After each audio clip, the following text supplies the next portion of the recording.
Welcome back, teachers. We are thrilled to have you here for GEO's supplemental review. Our goal is to help you prepare for your LED in September 2023, and we're confident that with our 25-item review of professional education, you'll be well on your way to success. Remember, we're here to support you every step of the way. Let's do this together. Prayer. Our Father, I turn to you, seeking your divine help and mercy, as I ask for your grace to help me pass my board exam. I ask for wisdom, knowledge, and understanding so that I can remember everything I have studied. Please do not abandon me in this time of need, but grant me the favor I seek. I ask this in your holy name. Amen. Taking the time to review and improve your knowledge and skills is a crucial step in becoming a licensed professional teacher, LPT. By committing to a thorough and dedicated review process, you'll be better equipped to succeed in the LPT exam and, more importantly, to excel in your teaching career. As you review, you'll gain a deeper understanding of the principles and practices of effective teaching, and you'll be able to apply this knowledge in the classroom to help your students succeed. Remember that becoming an LPT is not just about passing an exam. It's about committing to a lifelong pursuit of excellence in teaching. So take the time to review thoroughly, and know that your efforts will be rewarded with a fulfilling and impactful career as an LPT.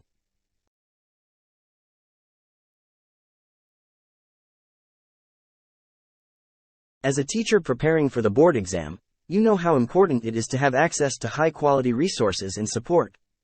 By subscribing to this channel, you'll gain access to expert guidance, comprehensive study materials, and proven strategies for success on the board exam. Our content is designed specifically to help teachers like you ace the exam and achieve your professional goals. Don't miss out on this opportunity to get the edge you need to succeed. Subscribe to our channel today and join our community of aspiring educators. Thank you for your support. Subscription is free. Please click the subscribe button, including the notification bell, to be updated on our newest videos. Believe in your abilities, trust your preparation, and give your best in every study session. You have what it takes to pass the board exam and become an amazing teacher. Having confidence in yourself is crucial when studying for the board exam. Recognize that you have acquired knowledge, skills, and experiences throughout your academic journey that have prepared you for this moment. Believe that you are capable of achieving success and becoming a competent teacher.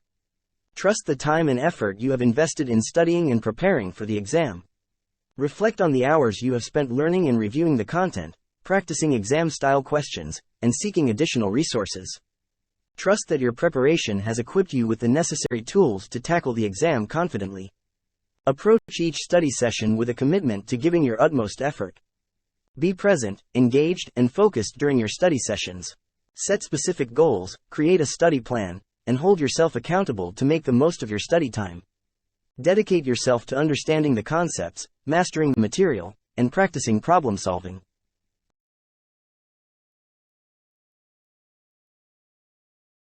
Question number 1. This is known as the golden age of Tagalog language and literature, as well as the love for work and dignity of labor was emphasized. A. Period of democracy. B. Japanese education. C. Spanish education. D. American education.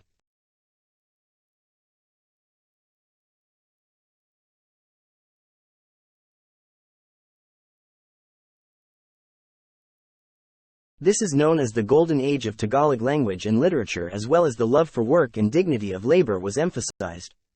For question number 1, the answer is B. Japanese education. During the Japanese occupation of the Philippines in World War II, 1942 to 1945, was considered as the age of Tagalog language and literature, as well as the love for work and dignity of labor. Question number 2. In 1908, the Philippine Legislature approved Act No. 1870, which created the blank. A. Ateneo de Manila University. B. University of the Philippines. C. De La Salle University. D. University of Santo Tomas.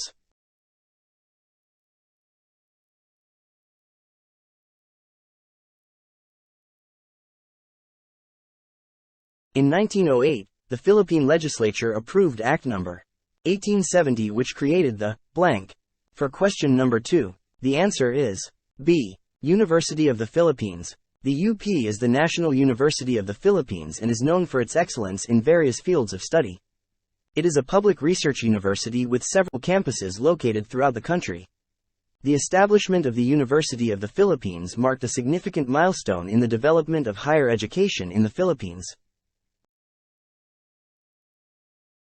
Question number 3. The Royal Decree of 1555 of King Carlos I mandated the three goals of Spanish education, except A. Indoctrination of Christianity, B. Promotion of the Spanish language, C. Imposition of the Spanish culture, D. Introduction of simple catechism.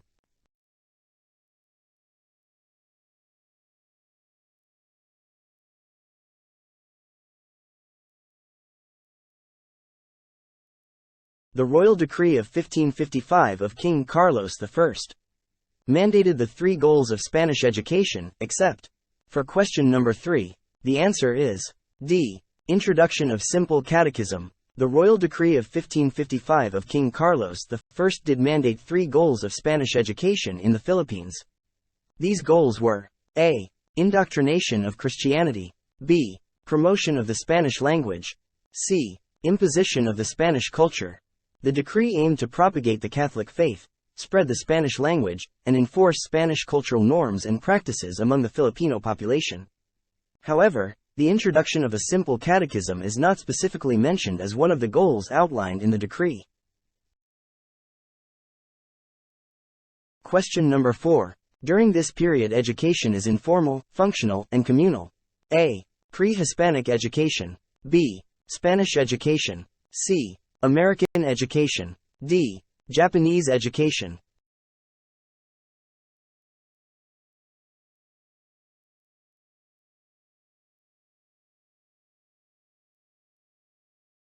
During this period education is informal, functional, and communal. For question number 4, the answer is A. Pre-Hispanic education. During the pre-Hispanic period in the Philippines, education was often informal, functional, and communal. The education system was primarily based on the teachings of elders, community leaders, and tribal authorities. Knowledge and skills were transmitted through oral traditions, storytelling, apprenticeships, and practical experiences within the community. Education during this period focused on practical skills necessary for survival, such as farming, fishing, weaving, craftsmanship, and social values. The communal aspect of education emphasized the importance of collective learning and the integration of individuals into the larger community. Question number 5. Teacher Kristel is aware that she cannot teach reading in a flash. Following the Goddel's reading skills ladder, what step will she first focus on for beginners? A. Using context clues, B. Using word phonetic analysis, C. Using sentence structural analysis, D. Using basic sight words.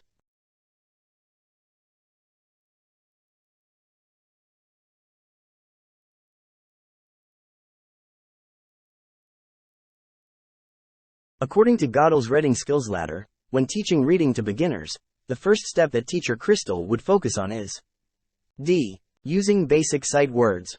Basic sight words are high-frequency words that beginners are encouraged to recognize by sight without needing to decode them phonetically. These words are often encountered frequently in texts and are essential for building a foundation in reading. Teaching beginners to recognize and memorize basic sight words helps them develop reading fluency and increases their reading comprehension. Once learners have a solid grasp of these sight words, they can then move on to using context clues, word phonetic analysis, and sentence structural analysis to enhance their reading skills further. Question number 6. Republic Act 4670, Section 12, states that teachers shall enjoy academic freedom in the discharge of their professional duties, particularly with regard to blank. A. Teaching in classroom methods, B. Students and grades, C. Social involvement and workloads, D. School and community involvement.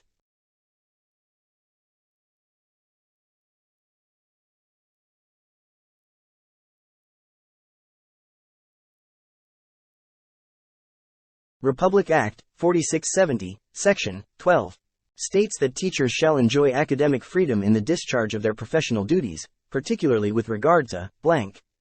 For question number 6, The answer is A. Teaching in classroom methods. Republic Act 4670, also known as the Magna Carta for public school teachers, states that teachers shall enjoy academic freedom in the discharge of their professional duties, particularly with regard to teaching methods and materials. This means that teachers have the freedom to choose and utilize appropriate teaching strategies, techniques, and materials that they believe will effectively facilitate student learning. Question number 7. Any teacher may be required to render more than blank hours but not exceeding blank hours of actual classroom teaching. A. 6 to 10. B. 6 to 9. C. 6 to 8. D. 6 to 7.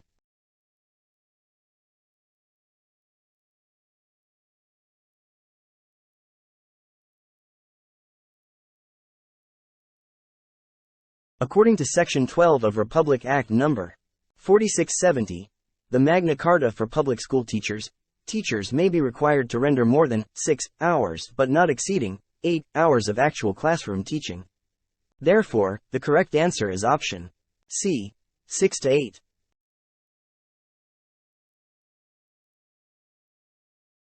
Question number 8. At what historical phase did Filipino get formal tutoring for democratic sovereign life, which we started to enjoy on July 4, 1946? A. Hispanic colonial regime. B. Declaration of Independence. C. American colonial regime. D. Japanese occupation.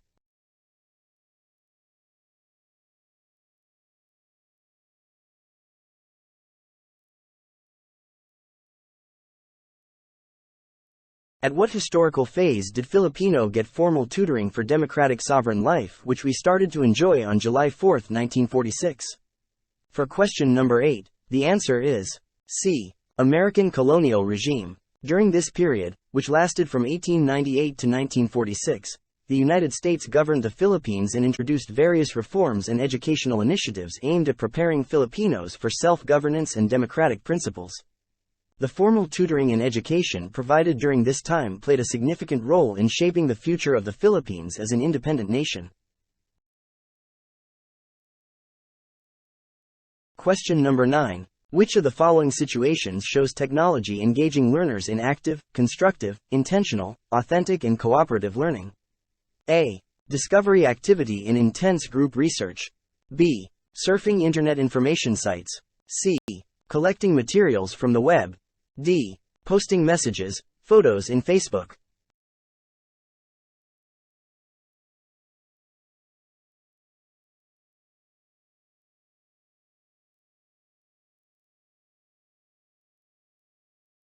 Which of the following situations shows technology engaging learners in active, constructive, intentional, authentic and cooperative learning? For question number 9, the answer is A. Discovery activity in intense group research. This situation involves learners actively engaging in research activities as a group, utilizing technology to gather information, analyze data, and collaborate with one another.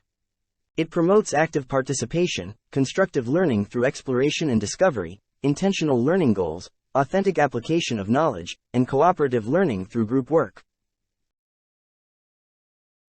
Question number 10. Among written categories of assessment methods, what instrument did teacher Belle use when she used a checklist in order to grade the dramatic performance of student in a play? A. Oral questioning. B. Observation and self-reports. C. Product rating scales.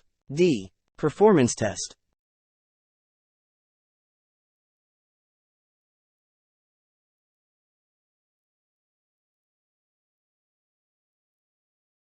Among written categories of assessment methods, what instrument did teacher Belle use when she used a checklist in order to grade the dramatic performance of student in a play?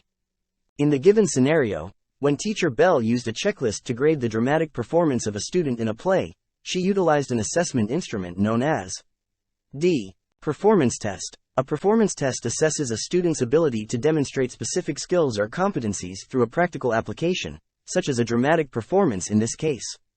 The checklist serves as a tool for evaluating the student's performance based on predetermined criteria, making it a form of performance test. Question number 11. What could be the basic focus of modern-day student-centered learning? A. Long-term vision. B. proactive instruction. C. Technology support. D. Self-supportive learning.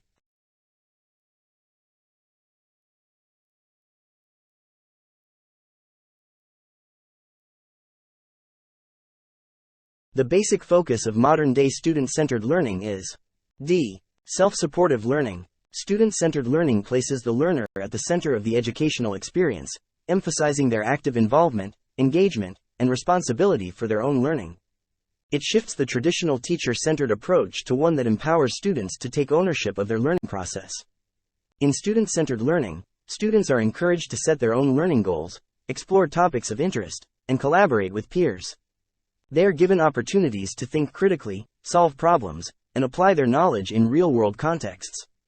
Self-supportive learning is a key aspect of student-centered learning, as it promotes students' ability to become independent learners who can self-direct their learning journey. This involves developing skills such as self-regulation, self-assessment, and self-reflection. Students learn to take initiative, seek resources, and manage their time effectively. They become active participants in their education, making choices and decisions that shape their learning experience. While long-term vision, proactive instruction, and technology support can be elements that complement student-centered learning, the fundamental focus is on empowering students to become self-supportive learners. Question number 12. Among the following contemporary theories of learning, which explore situations confined to certain people, place or events? A.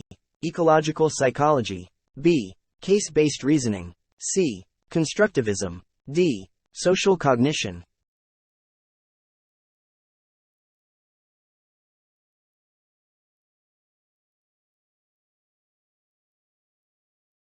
Among the given options, the theory that explores situations confined to certain people, place, or events is B. Case-based reasoning. Case-based reasoning is a learning theory that emphasizes learning through the analysis and application of specific cases or real-life scenarios. It involves examining and reflecting upon specific cases or situations to understand their unique characteristics, context, and solutions. Case-based reasoning often focuses on specific individuals, places, or events to extract general principles or lessons that can be applied to similar or related situations. Ecological psychology, on the other hand, emphasizes the relationship between individuals and their physical and social environment.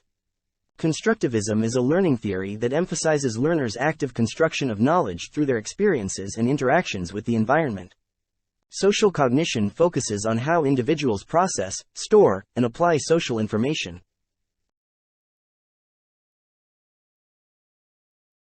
Question number 13. What is not the essential requirements for allowing non-education college graduates to be hired to teach in senior high school? A. Need of the school. B. Teach specialization. C. Acknowledge expertise. D. Completed vocational technology course.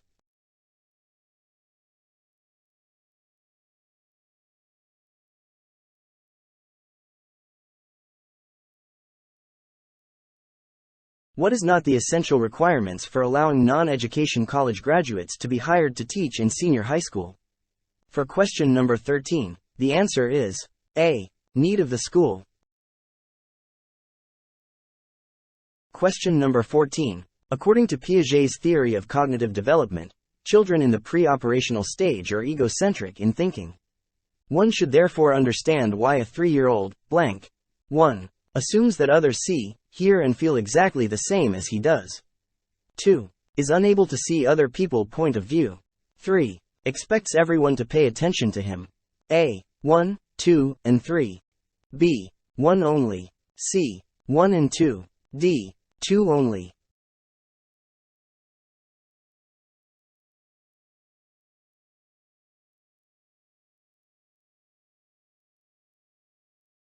According to Piaget's theory of cognitive development, children in the pre-operational stage are egocentric in their thinking. This egocentrism manifests in various ways, including the assumptions that others see, hear, and feel exactly the same as they do. 1. The inability to see other people's points of view. 2. And the expectation that everyone should pay attention to them. 3. Therefore, the correct choice is A. 1, 2, and 3.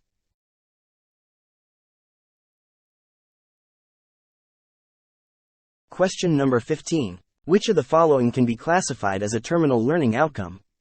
A. Sense of scientific attitudes. B. Understanding the frog's life cycle. C. Dichotomy between aquatic and land animals. D. Planned change for animal protection.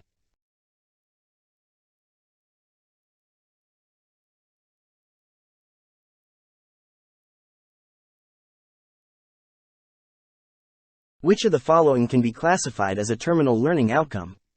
For question number 15, the answer is A. Sense of scientific attitudes. A terminal learning outcome refers to a broad and overarching goal that signifies the ultimate achievement or result of a learning process. In this case, developing a sense of scientific attitudes represents a higher-level learning outcome. It signifies the attainment of a certain mindset or disposition towards scientific inquiry, critical thinking, and the application of scientific principles. Options B. Understanding the frog's life cycle, circa. Dichotomy between aquatic and land animals, and D. Planned change for animal protection are more specific learning outcomes that contribute to the overall learning process, but they do not represent the ultimate, terminal outcome. Question number 16. Leah uses the law of proximity to take in the large painting across the room. Most likely this means that she, blank. A. Makes mental calculations in order to determine how far the painting is away from her. B. Mentally notes how close certain elements of the painting are to one another. C. Blocks out the image of the painting to focus on the things around her. D. Places less mental energy on everything close to him.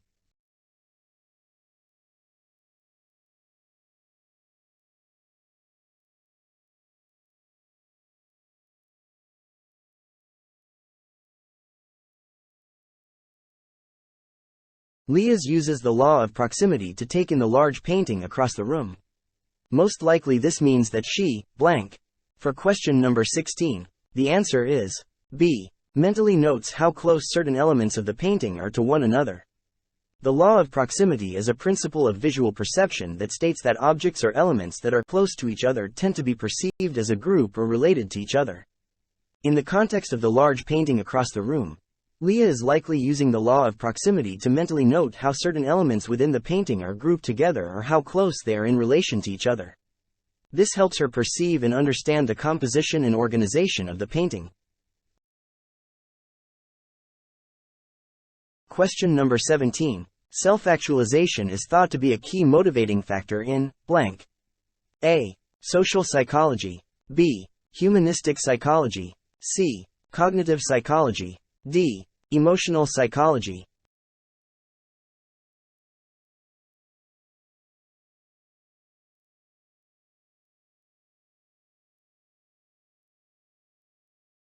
Self-actualization is thought to be a key motivating factor in blank. For question number 17, the answer is B. Humanistic psychology. Humanistic psychology emphasizes the importance of individual growth, self-actualization, and reaching one's full potential. It focuses on the positive aspects of human behavior and the inherent drive towards personal growth and self-fulfillment. Self-actualization, as described by humanistic psychologists such as Abraham Maslow, refers to the process of realizing and fulfilling one's potential, achieving personal goals, and living a meaningful and authentic life. In contrast, social psychology focuses on how individuals are influenced by social interactions in the larger social context. Cognitive psychology explores mental processes such as perception, memory, thinking, and problem-solving. Emotional psychology focuses on the study of emotions and emotional processes. Therefore, the correct answer is B. Humanistic psychology. Question number 18. The acronym NCBTS means blank. A. National Competency-Based Teaching Standards. B. National Competence-Based Teacher Standards. C. National Competency-Based Teacher Standards. D. National Competence-Based Teaching Standards.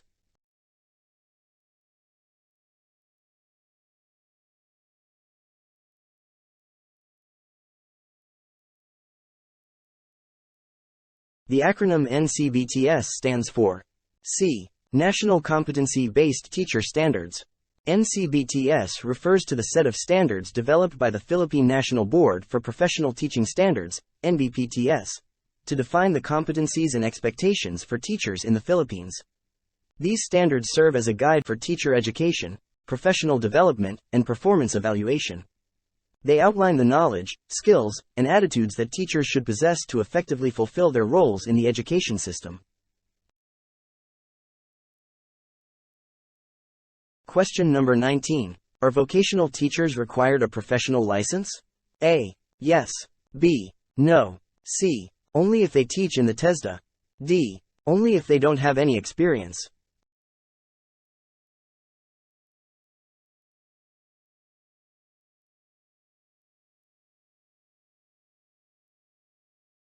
Vocational teachers are required to have a professional license. Therefore, the correct answer is A. Yes. The Professional Regulation Commission, PRC, in the Philippines is responsible for granting professional licenses to individuals in various fields, including teaching. Vocational teachers who teach in vocational or technical schools, colleges, or institutions are required to hold a valid professional license from the PRC. It's important to note that obtaining a professional license may have specific requirements, such as completing the necessary education and passing the licensure examination for teachers, LET, or a specialized examination for vocational teachers. These requirements ensure that vocational teachers meet the standards and qualifications set by the government for their profession. Question number 20. The founder of the conflict theory is blank. A. Talcott Parsons. B. Max Weber. C. Karl Marx. D. Emil Durkheim.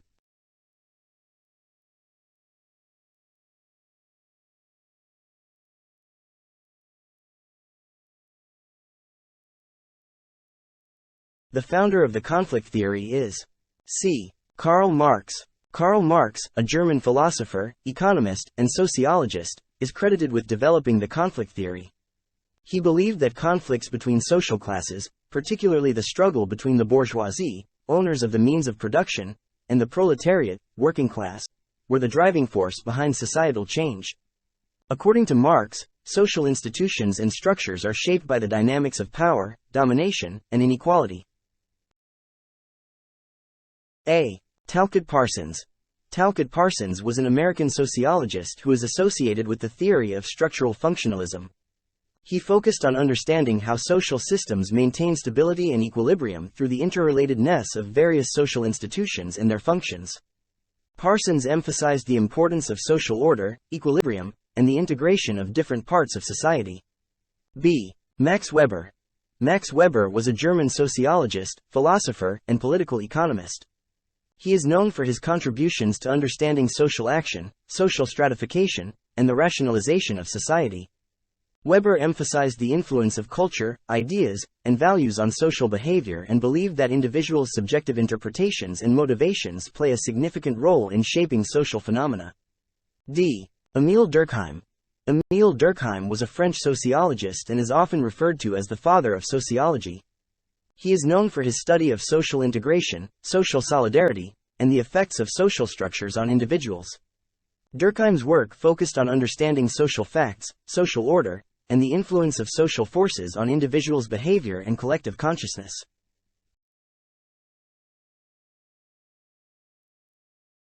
Question number 21. What is the interpretation of the test item with 0.70 difficulty index? A. Very easy item. B. Easy item. C. Average item. D. Difficult item.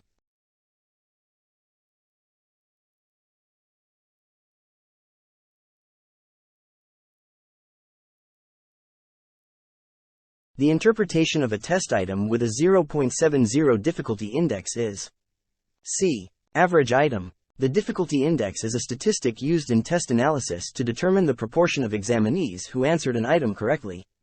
It ranges from 0 to 1, with values closer to 0 indicating easier items and values closer to 1 indicating more difficult items. A difficulty index of 0.70 suggests that the item was answered correctly by 70% of the examinees who took the test. This indicates an average level of difficulty for the item. It is neither too easy nor too difficult, as it falls near the midpoint between the extremes. Therefore, the correct interpretation is C. Average item. Question number 22. What are the two indicators to promote purposive learning among students? 1. General knowledge of teaching methods. 2. Recognition of specific learning needs. 3. Cultivation of good study habits. 4. Tutorial on learning principles. A. 2 and 3. B. 1 and 2. C. 3 and 4. D. 1 and 3.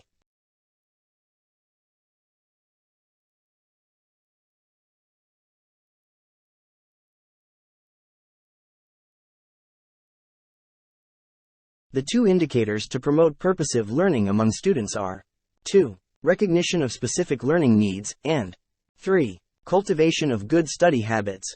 Purposive learning refers to learning with a specific goal or purpose in mind, where students actively engage in the learning process to achieve their objectives.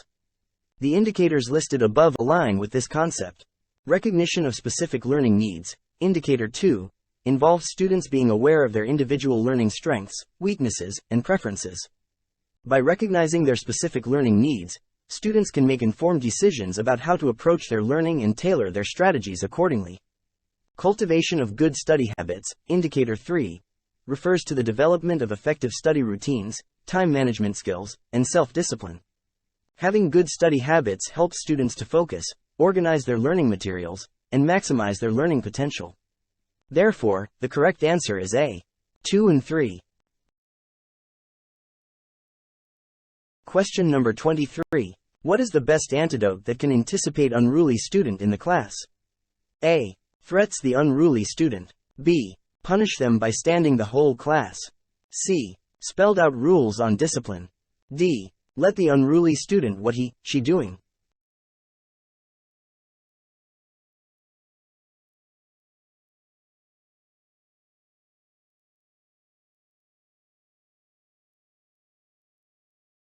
The best antidote to anticipate an unruly student in the class is C. Spelled out rules on discipline. Establishing clear and spelled out rules on discipline is an effective strategy for managing student behavior and maintaining a positive and orderly classroom environment. When students are aware of the expectations and consequences for their behavior, it helps to prevent unruly behavior from occurring in the first place.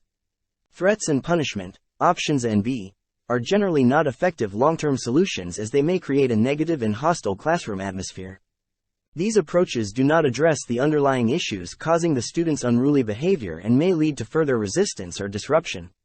Option D, letting the unruly student continue their behavior without intervention, is also not recommended as it can disrupt the learning environment and potentially encourage other students to engage in similar behavior.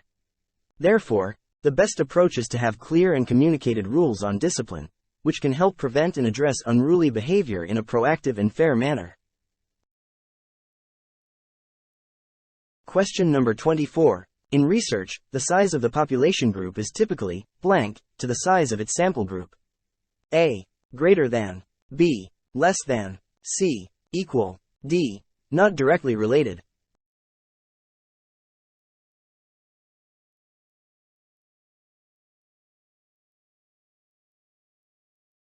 In research, the size of the population group is typically blank to the size of its sample group.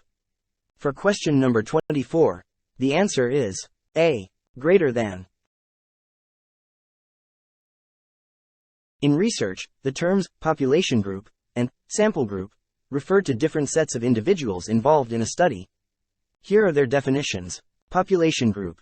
The population group refers to the entire group of individuals that the researcher is interested in studying.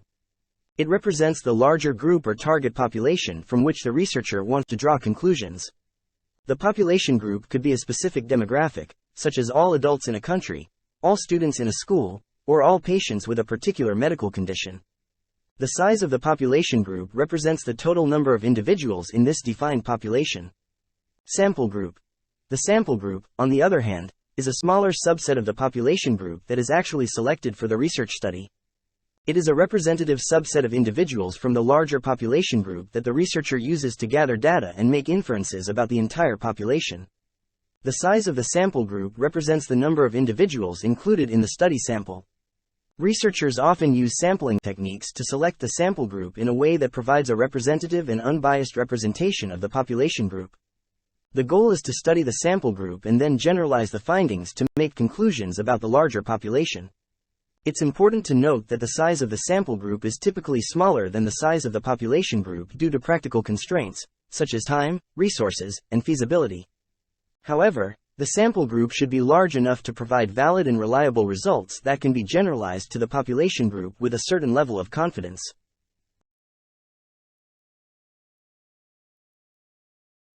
Question number 25. In which of these research methods can the researcher control certain variables? A. Longitudinal. B. Cross-section. C. Experimental. D. Qualitative.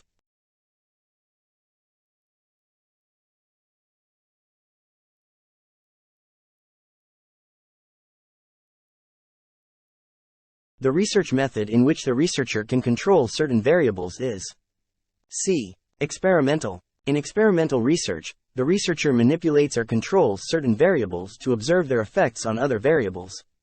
The researcher deliberately creates different conditions or treatments and carefully controls the independent variable or variables to examine their impact on the dependent variable or variables.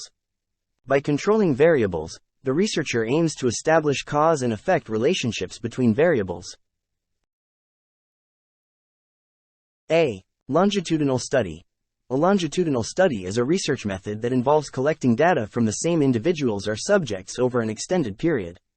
The researcher observes and measures variables at multiple time points to understand changes and patterns that occur over time.